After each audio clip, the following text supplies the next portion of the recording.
The morning sun streamed through the windows of the police precinct, creating a play of light and shadows that mirrored Sarah's internal struggle. She sat at her desk, piles of documents and reports in front of her, but her mind was distant, lost in thoughts about her son, Michael. 9 years had passed since her life had been turned upside down. The separation, forced by her mother-in-law, Mrs. Thompson, still hurt like an open wound. Sarah knew that if it weren't for her manipulation, she would have had the chance to raise Michael and be by his side. "Are you okay, Sarah?" her partner, Detective James, asked, interrupting her thoughts. He was one of the few in the department who supported her, but even so, she felt the weight of others' gazes. "You seem, I don't know, distant." Sarah forced a smile, trying to hide the storm that consumed her. "Just thinking a little, James, about the past." The truth was that every day at work brought the pain of her separation to the forefront. The prejudice she faced not only on the streets, but within the department itself made everything even harder. "If you need anything, you know you can count on me." "Don't let them get you down," he said, with a look of understanding. But the words of support weren't enough to dissipate the dark cloud hanging over her head. As Sarah gazed out the window, memories began to surface, like an old film that wouldn't let her be. "Hello, my friends. I'm here to ask a big favor of you. If you like the videos on our channel, please subscribe and help us reach the milestone of 1,000 subscribers this month. Subscribe and help us make this dream come true.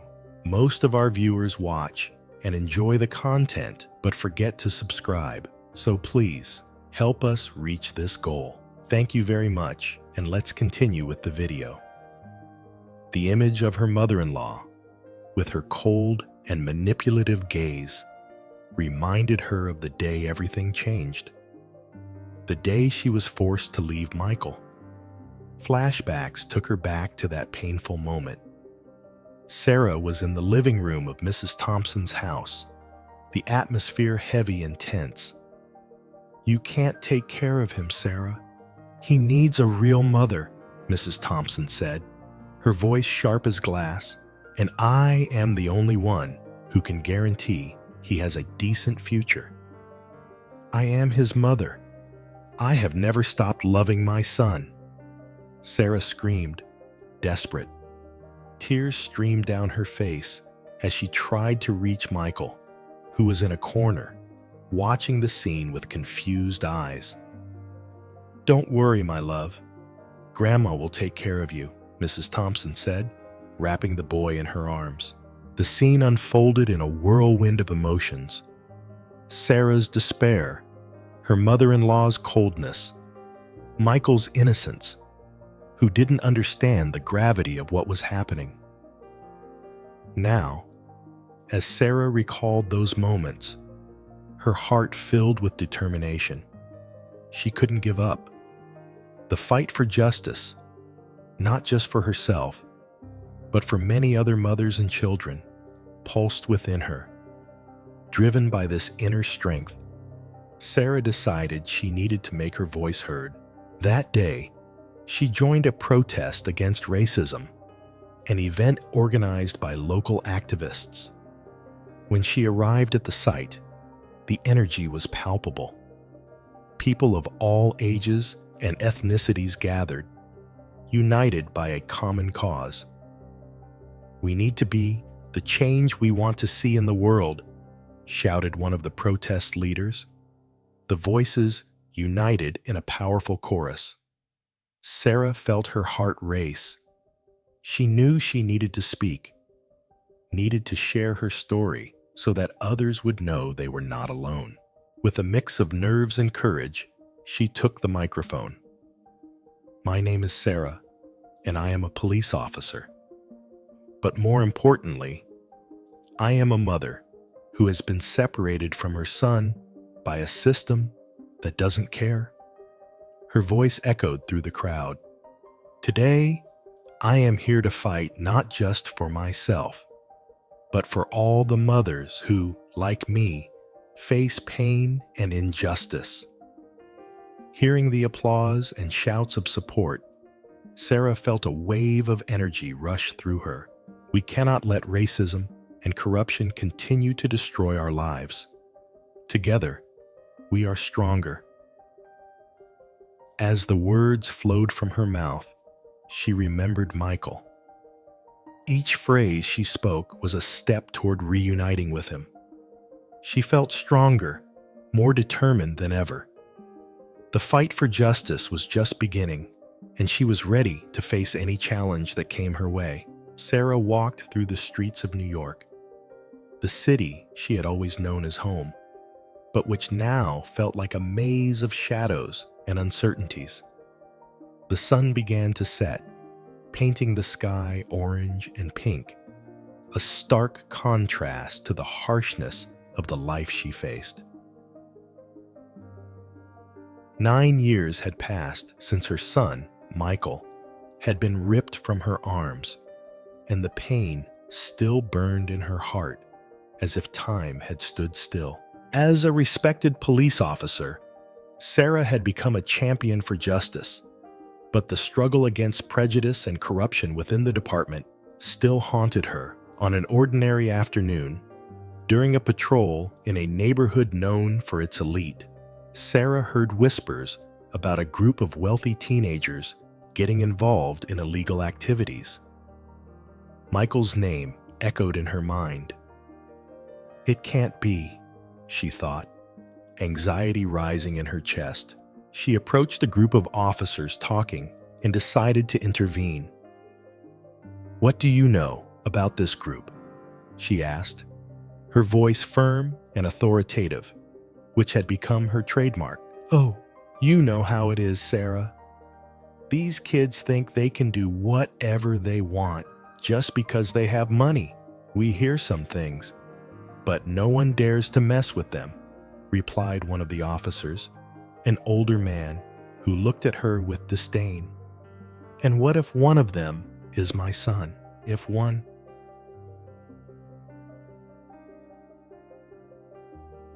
The question slipped from her lips before she could think. The looks from her colleagues grew heavy, and an awkward silence settled. "It can't be," a female officer whispered, her expression horrified. Sarah's heart raced, and she felt the ground beneath her feet become unsteady. The thought that Michael could be involved with that group of privileged kids made her tremble. She knew that if he were there, the influence of his grandmother, Mrs. Thompson, could be devastating. It was a feeling that made her feel powerless, and Sarah was not willing to allow that to happen. That night, Sarah lay down unable to sleep. Michael's image was present in her mind, and she decided she needed to do something. The next morning, she put on her uniform, feeling the weight of responsibility on her shoulders. Throughout the day, she heard more rumors about the group, now with information about underground parties and drug trafficking. With each new detail, her determination grew. Sarah knew she needed to dig deeper. "I will find out the truth, no matter the cost," she murmured to herself as she drove through the busy streets. Night fell, bringing with it the darkness that enveloped the city. Sarah parked her car near one of the locations mentioned in the conversations, an exclusive club where the wealthy teenagers gathered. As soon as she entered, the loud music and flashing lights created an oppressive atmosphere. She blended into the crowd, her attentive gaze searching for any sign that would lead her to Michael.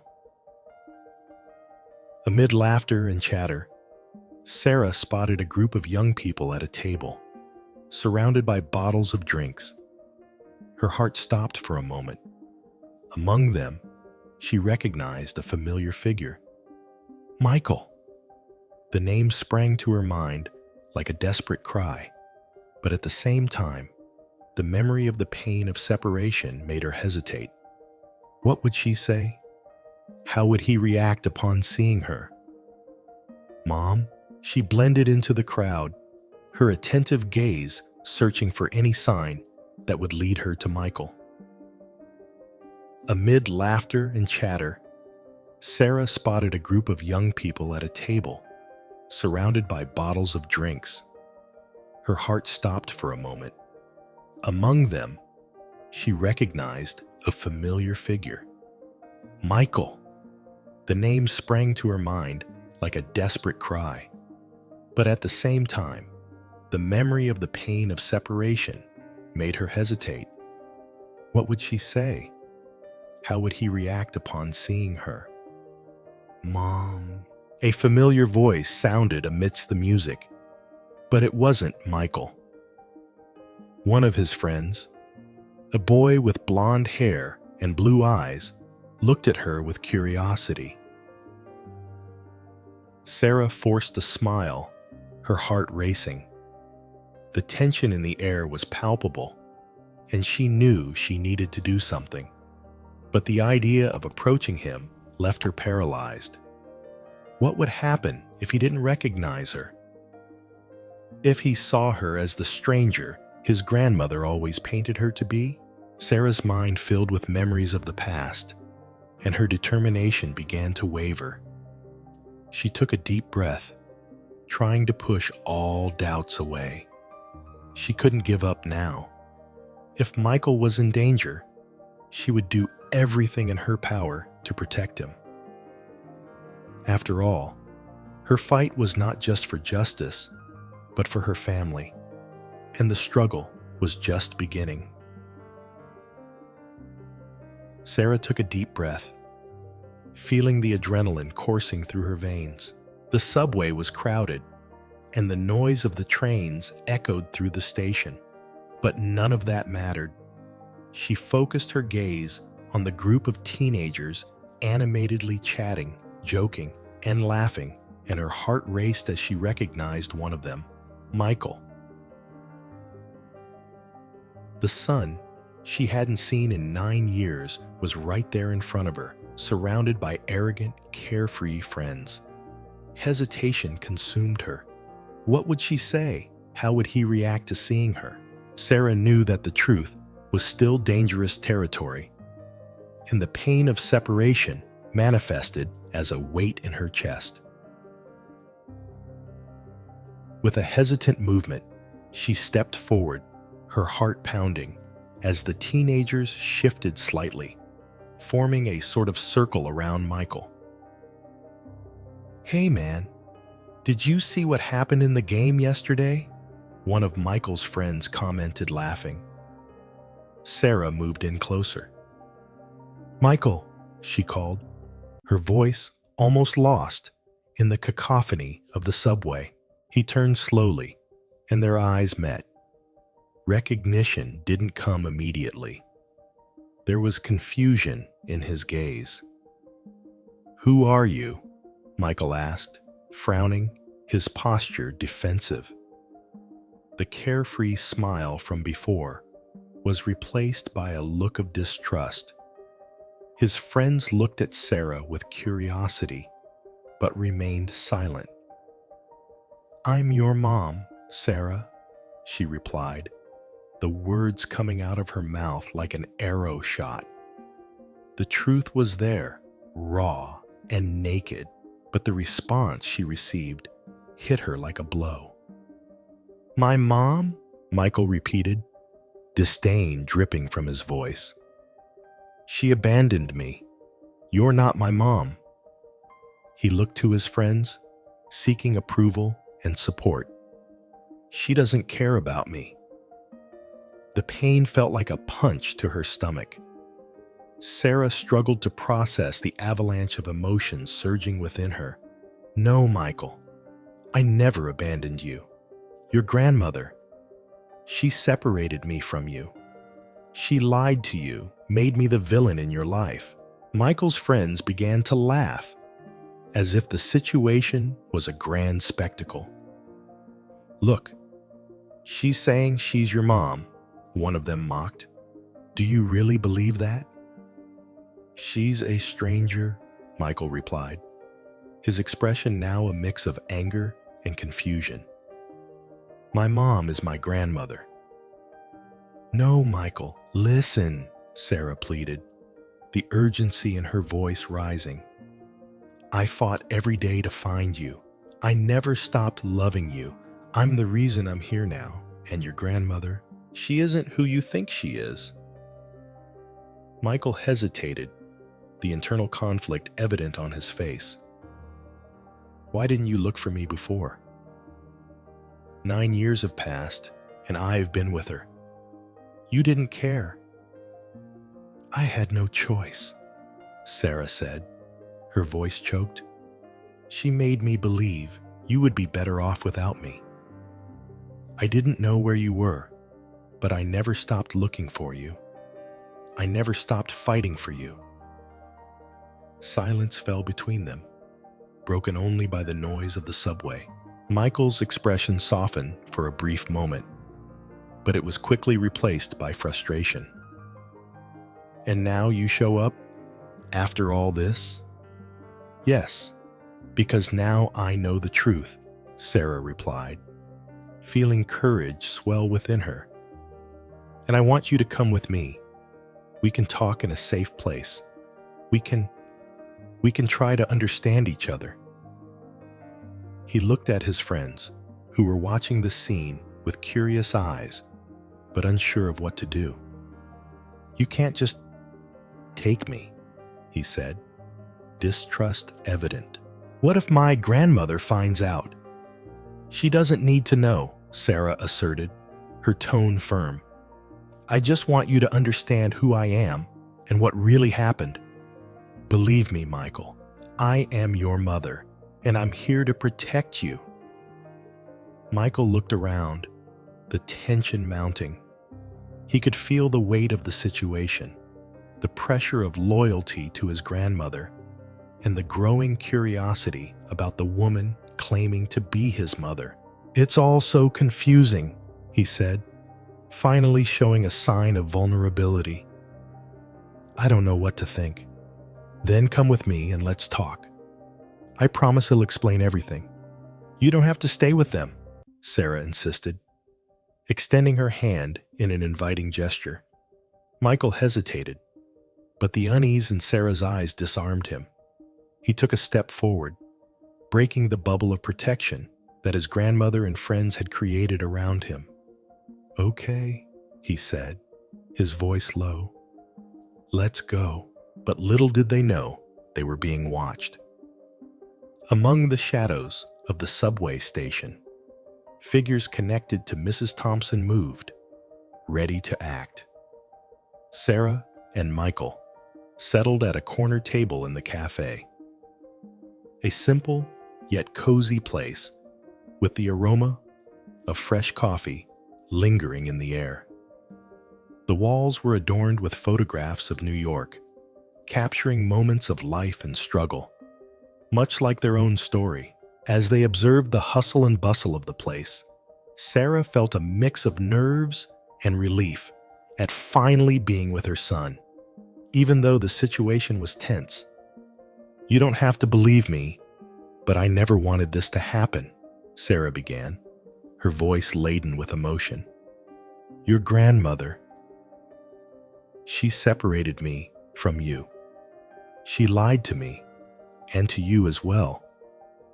Michael stared at her, his eyes reflecting distrust. So you're telling me that all of this was her fault? That I didn't know the truth because of a lie? Yes, Sarah confirmed, with a determined look. She manipulated the situation. I was struggling to keep my job, and when you were born, everything got complicated. They told me I wasn't a good enough mother, that I couldn't take care of you. I had no choice but to accept her decision. But why didn't you fight harder? Michael questioned, frustration evident in his voice.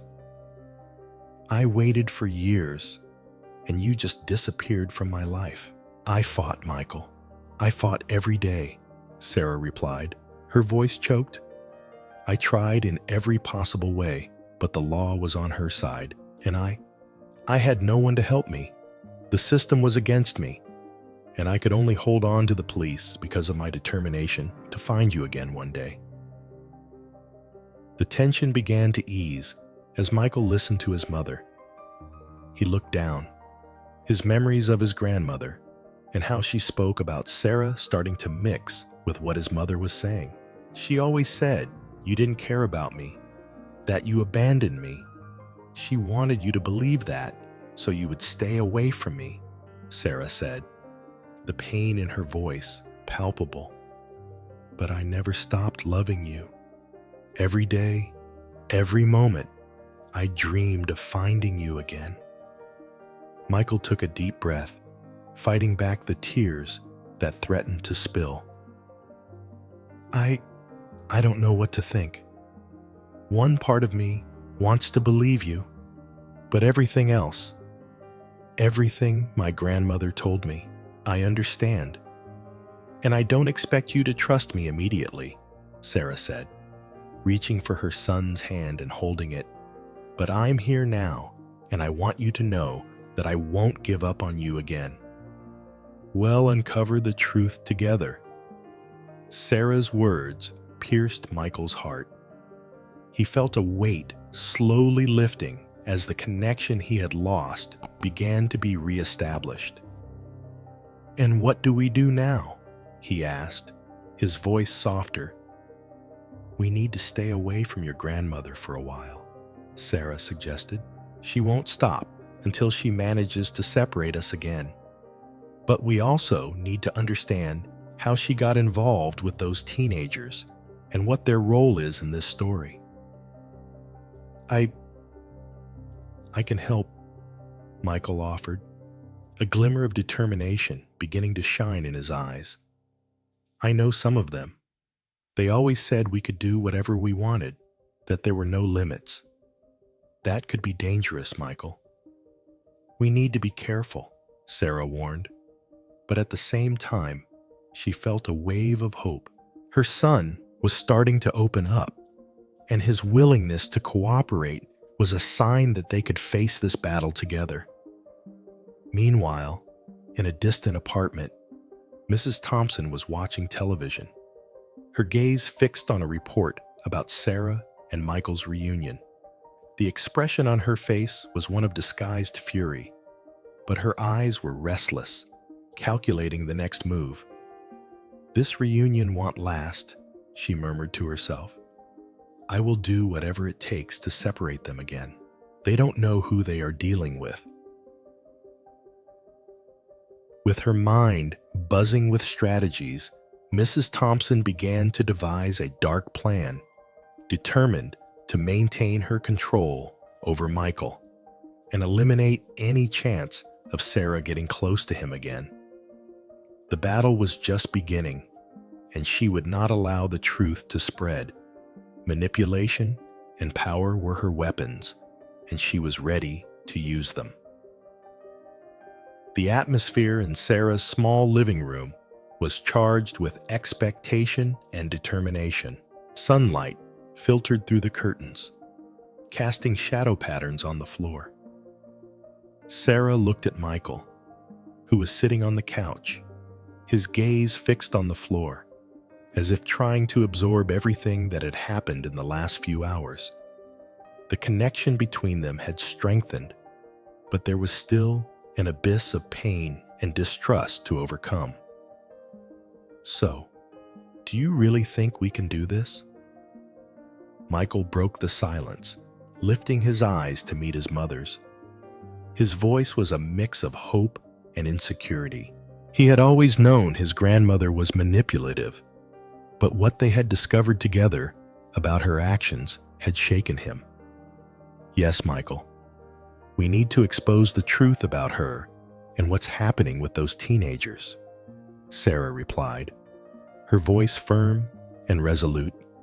She felt the weight of responsibility on her shoulders, but also the adrenaline of the fight that was about to begin. If we can gather enough evidence, we can take down this network of corruption. Michael nodded slowly, determination beginning to shine in his eyes. And how are we going to do that? She's powerful, and everyone around her seems to be afraid. Sarah sat next to her son, the closeness making him feel more secure. I have some contacts in the police who can help us. Also, you can talk to other young people who know the true intentions of that group. They need to know they're not alone. We can use their stories to build a case. You're right. He'll try to talk to them tomorrow. Michael stood up, now more excited about the idea of fighting alongside his mother. And what else can we do? Sarah smiled, feeling a sense of pride growing inside her. We can create a plan. We need to be strategic. Let's write down everything we know about Mrs. Thompson and the group's activities. The more information we have, the stronger our position will be. As they discussed, the atmosphere in the room transformed. The pain and sadness that had once separated them now gave way to a feeling of unity and purpose. Michael began to write in a notebook, listing the names of the teenagers he knew and their activities. Sarah watched her son, admiring his courage and determination. She had always known Michael had an inner strength, but now it was being revealed. The next day arrived, and Sarah prepared to meet some of her colleagues at the precinct. The mood was tense, but Sarah's confidence was palpable. Upon entering the meeting room, she found some police officers she had worked with for years. They respected her, but they knew she was dealing with a complicated situation. "Sarah, you're involved in something big, aren't you?" Captain Anderson asked, raising an eyebrow. "Yes, Captain. My son and I are trying to expose the corruption involving Mrs. Thompson and the group of teenagers she controls. We need support to gather evidence and testimonies. The situation is more serious than it seems," Sarah replied, her voice firm and determined. "Are you sure you're ready for this?" "It could put you and your son in danger," a colleague said, concern evident in her tone. "I have no choice. No one else is going to do it. And if we don't do something now, more young people will be harmed." "I won't stand by," Sarah replied, her determination radiating through the room. Meanwhile, Michael headed to a local park where he knew some of his friends usually gathered. He felt nervous, but the idea of fighting against injustice motivated him. Upon spotting a group of teenagers, he approached, his heart racing. "Hey guys, can I talk to you?"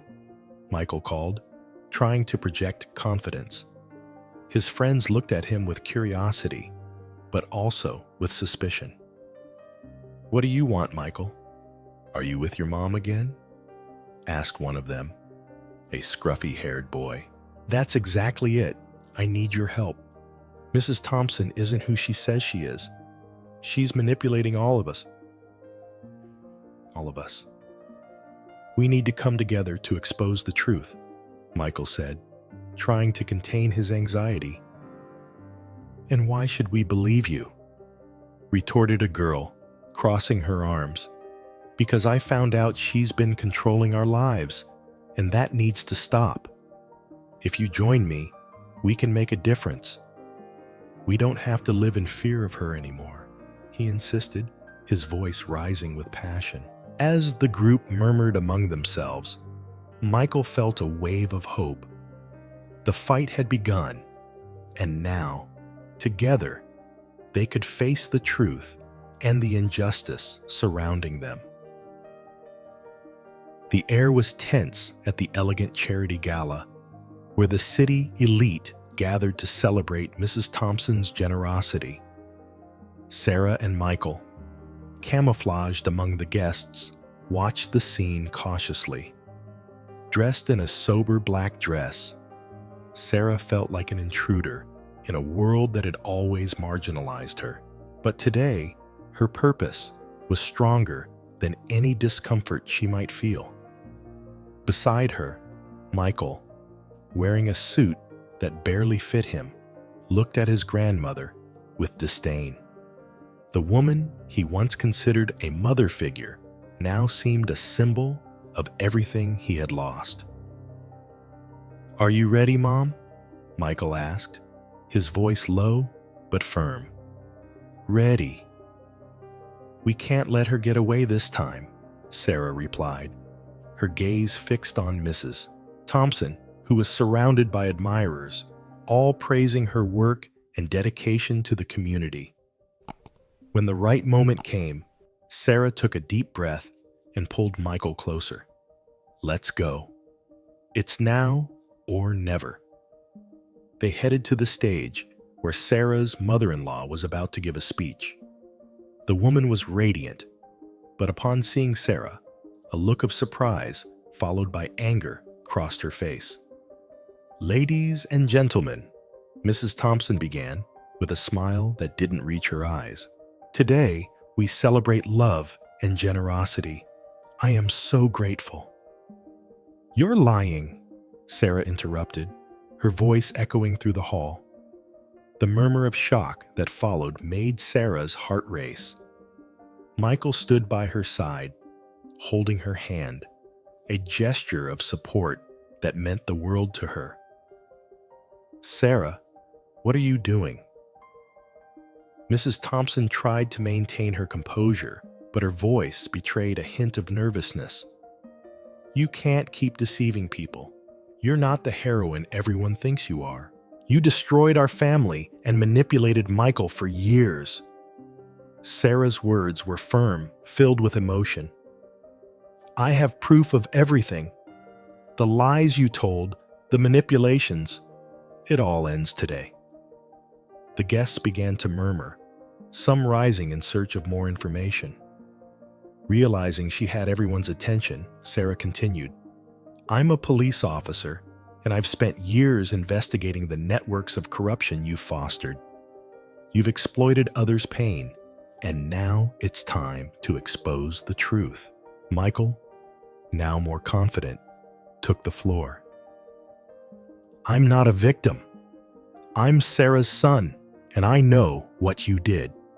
You kept me away from her and made me believe she didn't love me. But that's not true. She fought for me all these years." The room was in turmoil. The murmurs grew louder, and eyes turned to Mrs. Thompson, who was trying to maintain her dignity but was visibly shaken. "This is slander. You have no proof," she shouted, but the insecurity in her voice was evident. Before she could continue, the door to the hall burst open, and a group of police officers entered. The captain, a friend of Sarah's, stepped forward. "Mrs. Thompson, we have a warrant for your arrest. We've gathered enough evidence to charge you with manipulation and corruption." The impact of the words brought silence to the room. The look of disbelief on Mrs. Thompson's face turned to panic. "This is a mistake. You can't do this." She tried to defend herself, but the officers were not there to listen to her justifications. "Mrs. Thompson, please come with us," said the captain, as several officers approached. Mrs. Thompson, now out of options, was led toward the exit, her demeanor crumbling. With his grandmother's arrest, a huge weight lifted from Michael's heart. He turned to Sarah, his eyes shining with emotion. "Mom, we did it!" Sarah, with tears of joy streaming down her face, pulled Michael into a tight embrace. "Yes, my love, Now we can start to rebuild everything." "And what will we do now?" Michael asked as they still held each other. "We're going to create a foundation," Sarah replied, her voice filled with determination. "A foundation to help other families facing the same kind of pain and injustice. Together, we will fight against racism and corruption." Michael's eyes brightened, and he smiled. "That's amazing, Mom. We'll do this together." And there, amidst the chaos of the gala, mother and son embraced, ready for a new chapter in their lives. The fight for justice was far from over, but now they were together, stronger than ever, ready to face the world and turn their wounds into strength.